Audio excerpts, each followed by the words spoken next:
Everyone, we are back with another video.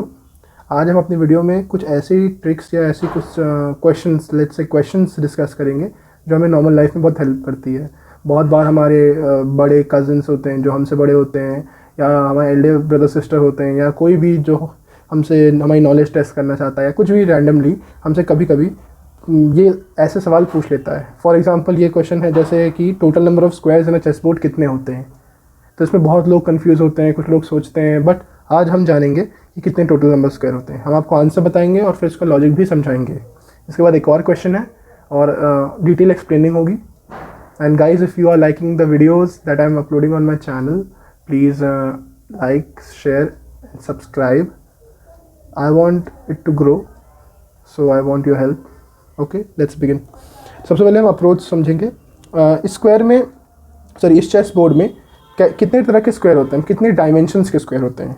तो 8, मान लो अगर आपका एक स्क्वायर एक यूनिट साइड लेंथ का है, for let's say any unit, centimetre, metre, that does not concern. मान लो ये 1 यूनिट लेंथ का है, तो 8 क्रॉस 8 यानी 8 यूनिट, और 8 यूनिट का कितने स्क्वायर होंगे। तो हम देख सकते हैं 8 साइडेड 8 यूनिट की लेंथ के जो स्क्वायर है वो सिर्फ 1 है। तो हम ये कह सकते हैं डायमेंशन अगर 8 क्रॉस 8 है तो नंबर ऑफ़ स्क्वायर्स कितने हैं। अगर हम नंबर ऑफ़ स्क्वायर्स का एक कॉलम बनाएं तो ये 1 है, ठीक। अगर हम 7 क्रॉस 7, तो 7 क्रॉस 7 यूनिट का एक 7 यूनिट लेंथ का एक स्क्वायर देखें तो वो कितने होंगे इस चेस बोर्ड में, वो आइए ऑब्जर्व करते हैं। अगर ऑब्जर्व करें तो चलिए यहाँ से काउंट करते हैं। 1 2 3 4 5 6 7 है 7। उसके बाद अगर देखें तो फिर 7 जाएंगे तो ये एक हमें दिख रहा है।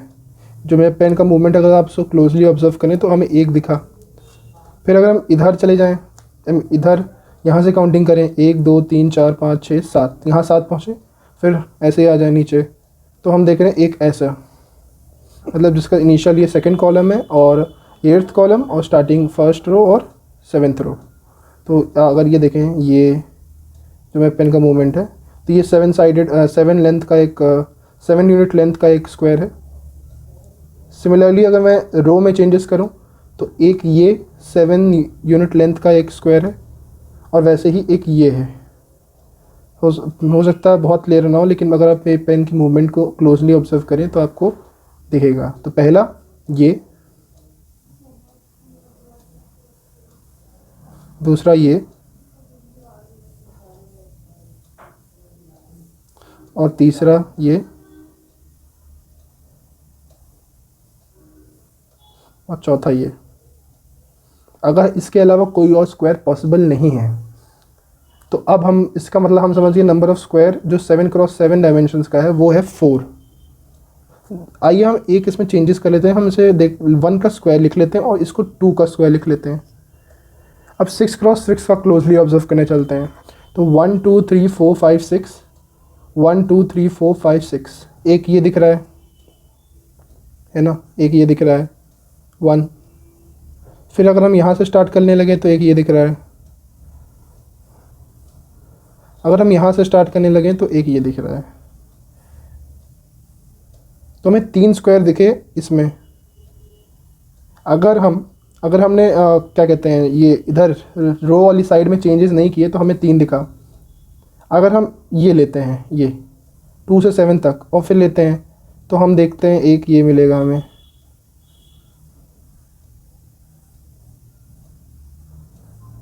फिर एक हमें ये मिलेगा, और फिर एक हमें ये मिलेगा।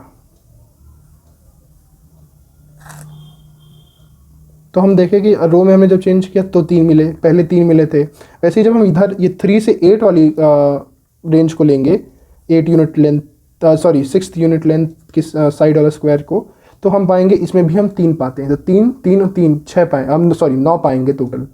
That's equals to 9। 6 क्रॉस 6 के जो डायमेंशन का स्क्वायर होंगे टोटल 9 होंगे। इसको हम 3 का स्क्वायर लिख सकते हैं। अगर हम 1 क्रॉस, अब एक काम करते हैं, इतनी कैलकुलेशन से बचने के लिए हम एक लॉजिक इस्तेमाल करते हैं। हम 1 क्रॉस 1 के कितने स्क्वायर होंगे, तो हम क्लोजली ऑब्जर्व करें कि 1 क्रॉस के 1 के तो बस ये 8 8 8 64 होंगे टोटल। ये तो क्लियर है। 8 यहाँ, फिर 8 यहाँ, 8 यहाँ, 8 यहाँ, ऐसे 8 × 8 यानी 64। क्योंकि 8 रोज़ हैं तो 8 × 8 64। तो हम पाएंगे ये 64 है, यानी हम इसको 8 का स्क्वायर लिख सकते हैं, है ना। अगर हम क्लोजली ऑब्जर्व करें तो ये 1 का स्क्वायर है, ये 2 का स्क्वायर, ये 3 का स्क्वायर है। अब 5 × 5 के कितने होंगे, ये अगर हम सीरीज़ को देखते हुए समझें तो ये 16 होंगे, यानी 4 का स्क्वायर। ये 4 × 4 के होंगे तुम्हारे 25, यानी 5 का स्क्वायर। 3 × 3 के तुम्हारे होंगे 36, यानी 6 का स्क्वायर। और 2 × के होंगे 49, यानी 7 का स्क्वायर। ये है तो नंबर ऑफ़ स्क्वायर। इतने ही स्क्वायर पॉसिबल हैं, इसके अलावा कोई डायमेंशन है जिसके स्क्वायर पॉसिबल है? नहीं पॉसिबल है। तो हम ये कहते हैं जो टोटल नंबर ऑफ़ स्क्वायर्स होते हैं वो इन सब का सम होता है। इन सब का सम अगर हम करें तो 204 आता है। करके दिखा दे रहा हूँ। 1 4 5 9 14 20 25 31 40 44 कैरी 4, इट्स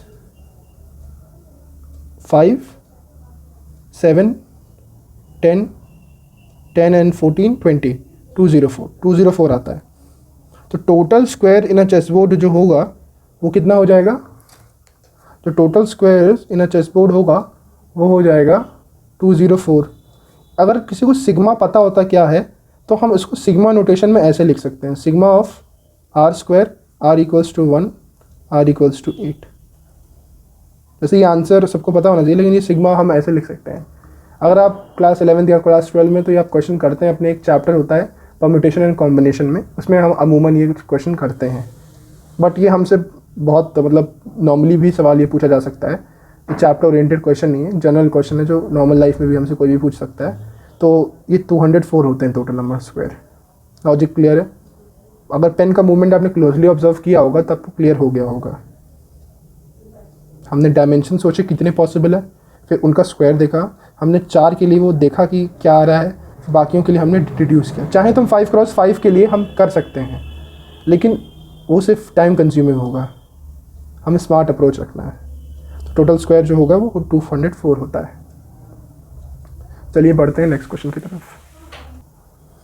हाँ, तो नेक्स्ट क्वेश्चन है total number of diagonals in an any sided polygon. इसका मतलब किसी भी एन साइडेड पॉलीगन में कितनी टोटल नंबर ऑफ डायगोनल्स होती है। तो लेट जो नंबर ऑफ साइड्स हैं पॉलीगन में वो n हो, n। तो अब कितने होंगे इसका हम आपको फॉर्मूला बताएंगे और फिर इसके पीछे का लॉजिक भी बताएंगे। तो फॉर्मूला क्या होता है नंबर ऑफ डायगोनल्स का? Total number of diagonals of a n sided polygon is equals to n × n-3/2। ये क्वेश्चंस भी हमें अमूमन पूछ लिया जाता है। हम जब अपने जूनियर क्लासेस में होते हैं तो हमें कई बार ज्योमेट्री से रिलेटेड क्वेश्चंस पूछे जाते हैं। तो मैं आपको ये बता दूंगा और फिर आपको प्रूफ भी कर दूंगा एक तरह से, ठीक। ये total number of diagonals of n sided polygon. अच्छा, अगर हम देखें कि ये फॉर्मूला आया कैसे, ये फॉर्मूला भी पीएनसी चैप्टर से ही आता है, परम्यूटेशन एंड कॉम्बिनेशन, उसको हम शॉर्ट में पीएनसी कहते हैं, उसी से आता है। तो इस चैप्टर उसको क्योंकि बहुत लोग हो सकता है इस चैप्टर को ना जानते हो, इसलिए हम सिर्फ आपको फॉर्मूला बता रहे हैं और हम दिखा देंगे 2 जगह क्या कहते हैं, ट्राइंगल में और रेक्टेंगल में, कि मतलब एक 3 साइडेड पॉलीगन में, 4 साइडेड पॉलीगन में ये ट्रू है। 4 साइडेड पॉलीगन यानी एक रेक्टेंगल या स्क्वायर, रोम्बस, कुछ भी फिगर, जनरल कोई भी क्वाड्रिलेटरल 4 साइडेड। तो हम कहते हैं कि 4 साइडेड पॉलीगन में खाली 2 डायगोनल्स होती हैं, हमको ये बात पता है। और 3 साइडेड पॉलीगन यानी स्क्वायर में, ट्राइंगल में कोई भी डायगोनल नहीं होती है, मतलब 0 होती हैं। तो आइए देख लेते हैं। n की वैल्यू अगर 4 रखते हैं, इफ़ n = 4, तो हमें पता है हमारा आंसर क्या आना चाहिए, 2। लाओ उसको वेरीफाई करते हैं, वेरीफाई फॉर्मूला रखते हैं। तो फॉर्मूला रखें तो ये आता है 4 × 4 - 3 विच इज़ 1/2। तो ये अगर हम देखें तो ये 2 से कटता है, 2 × 1 इज 2, और ये हम वेरीफाई कर दिए। अगर n 3 है तो आंसर हमारा क्या आना चाहिए, 0। इसका मतलब वेरीफाइड हुआ ना पहले वाला समझ में आया कि अगर n 4 है यानी एक मान लीजिए पैरेललोग्राम है तो उसकी कितनी डायगोनल्स होती हैं, 2 ही पॉसिबल होती हैं, ये 1 और ये 2। तो हमने कहा कि आंसर 2 होना चाहिए, वेरीफाई करने गए तो 4 n रखा, n 4 n-3, 4 - 3 यानी 1, मल्टीप्लाई किया 1 और डिवाइड से कर दिया 2 से, बचा कितना 2, वेरीफाइड। n3 है तो आंसर 0 आएगा, क्यों, पॉसिबल ही नहीं है किसी दो साइड को जोड़ना। देखते हैं, वेरीफाई करते हैं। n3 रख 3 - 0 3 - 3 n-3 यानी 3 - 3 0, यानी ये 0 आ गया, यानी ये भी वेरीफाई हो गया।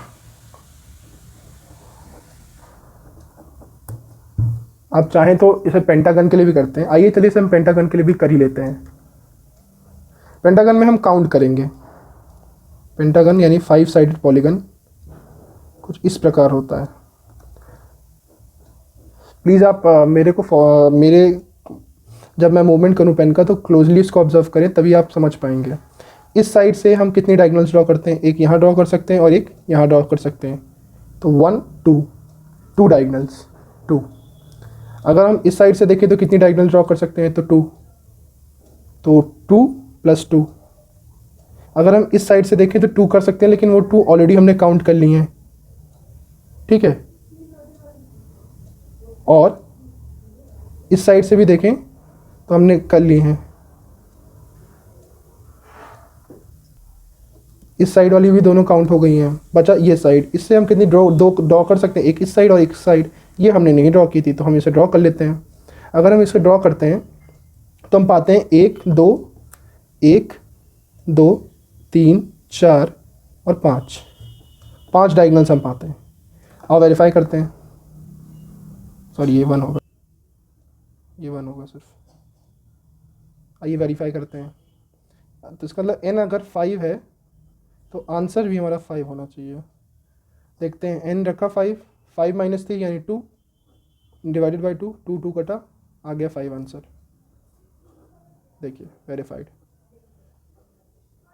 ऐसा चाहे आप हेक्सागन में भी कर सकते हैं, काउंट करना पड़ेगा फिर वेरीफाई करना पड़ेगा, अपनी वेरिफिकेशन अपनी काउंटिंग पे भरोसा भी करना पड़ेगा। चाहे तो आप नेट पे भी चेक कर सकते हैं। तो सिंपल फॉर्मूला है n × n - 3 डिवाइडेड बाई 2, बहुत सिंपल फॉर्मूला है। वेरीफाई भी करा दिया 2-3 एग्जाम्पल से। तो गाइस अगर वीडियो पसंद आए तो लाइक कर दीजिएगा और चैनल को सब्सक्राइब और वीडियो को शेयर कर दीजिएगा। कमेंट में बताएं आपको नेक्स्ट वीडियो किस टॉपिक पे चाहिए या किस टाइप की ट्रिक्स चाहिए, और अगर कोई इम्प्रूवमेंट का स्कोप है तो प्लीज़ वो भी सजेस्ट करिए। Your suggestions are most welcome. Thank you.